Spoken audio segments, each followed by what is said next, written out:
We skipped it. It's in verse 9. But he says, invest in friends for heaven. This is not something I think about, and this is powerful. Look at verse 9. I saved it for the last because this is crazy that we get to do this.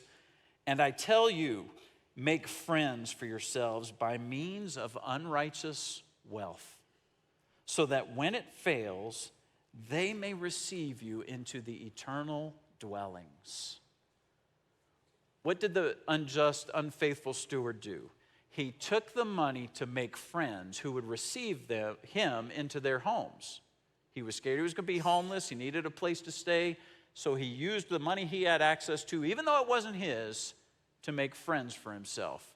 Jesus says, take that unrighteous wealth that you have.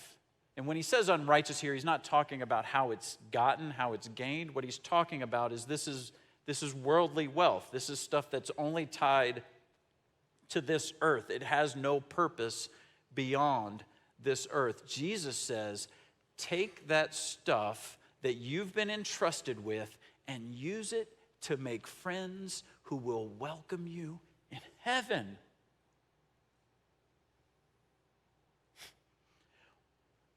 We can use the dollars God has given us to increase the citizenship of the kingdom of heaven.